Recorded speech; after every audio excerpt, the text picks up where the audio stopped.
Good afternoon.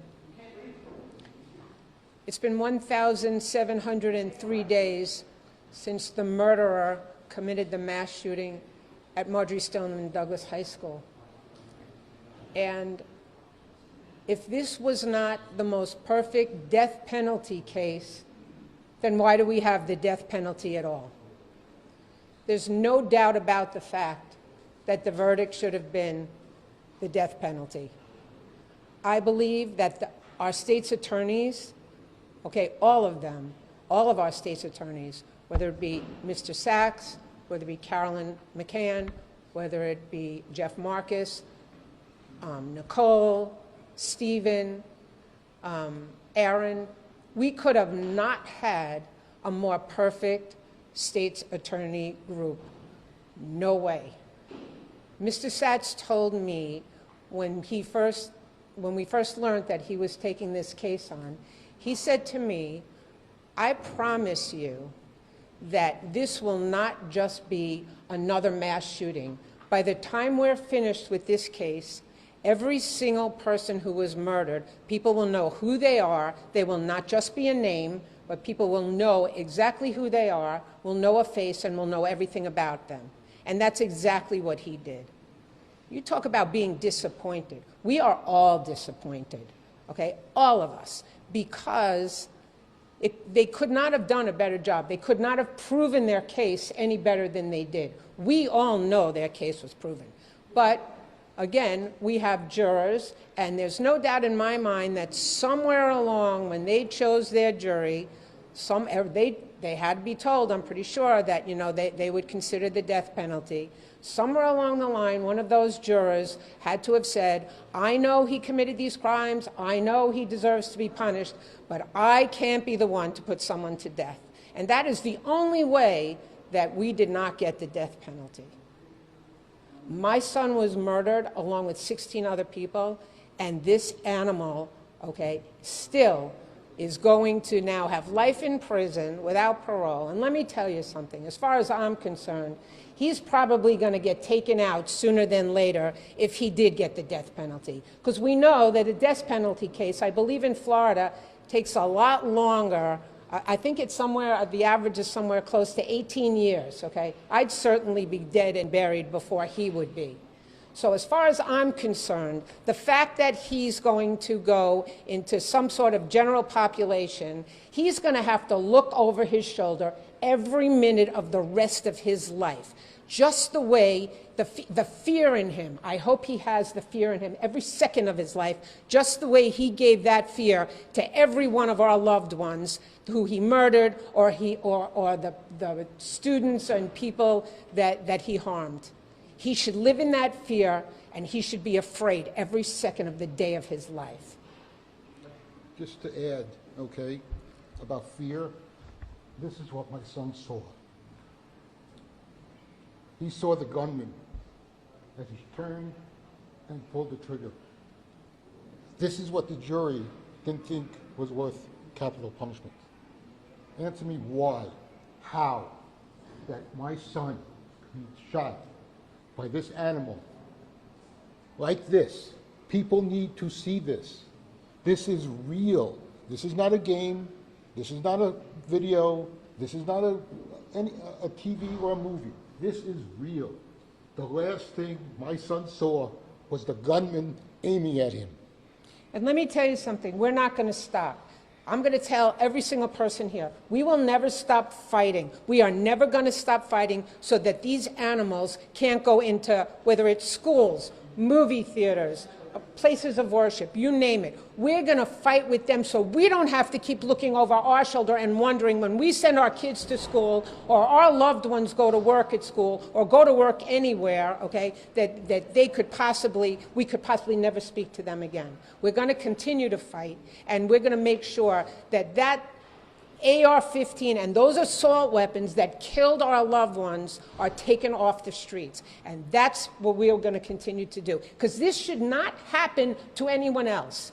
This should never happen. We should not have to worry about, even ourselves, walking around the streets that somebody's going to murder us with a gun that they illegally own or legally own and have gone off the deep end somewhere and decided that they're going to take their anger out on someone else. And this verdict today gives license to anyone who wants to claim they have a mental illness to kill people. Sure, all I have to do is have a mental illness, not a problem, okay? One of my attorneys is going to do a mitigating factor that I'm a human being, okay? That's one of the mitigating factors. He's a human being, okay? And that gives him license to just, him or her, license to go in and kill people. This is ridiculous.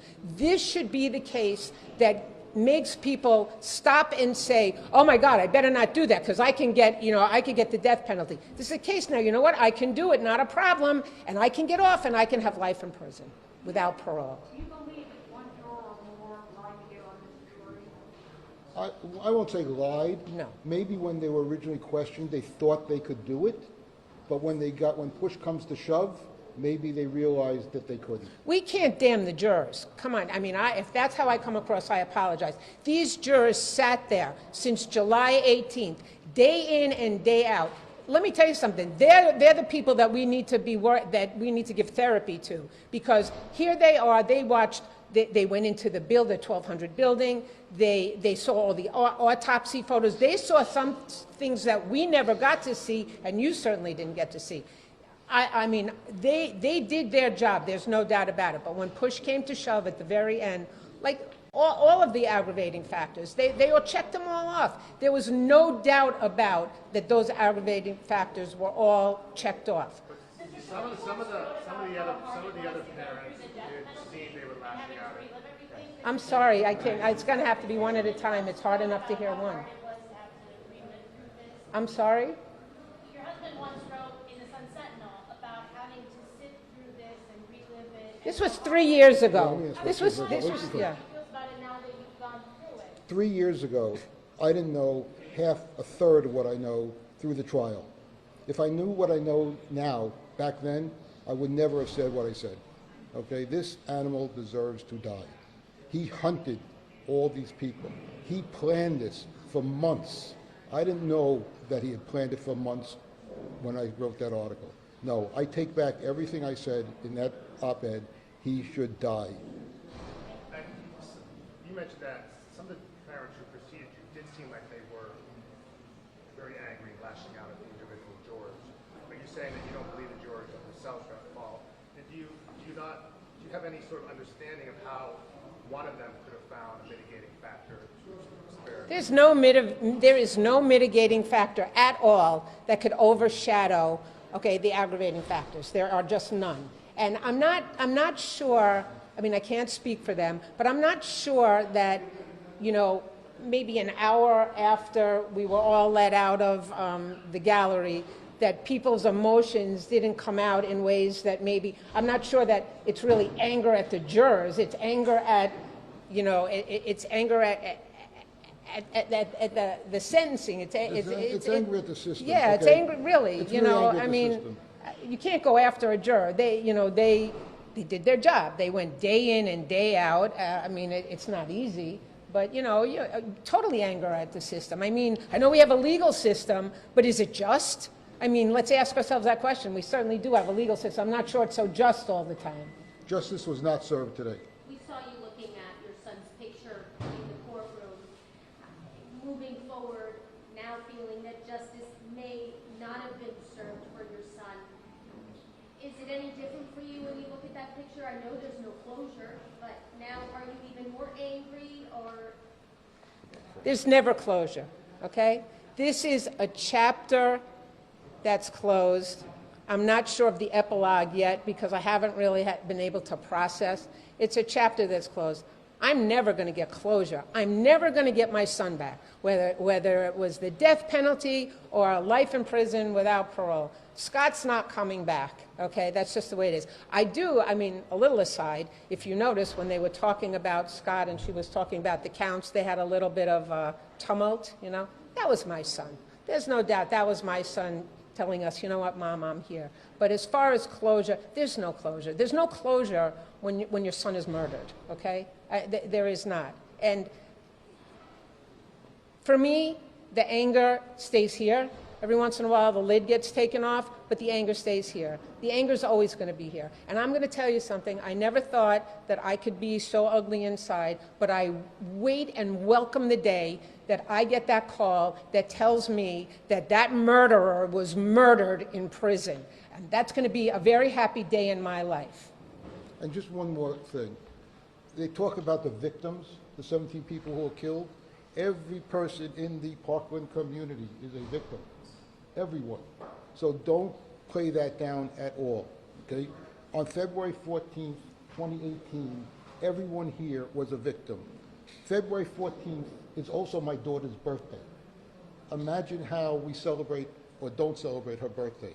Imagine the fact that some of her friends don't like to call her on her birthday because they don't know what to say.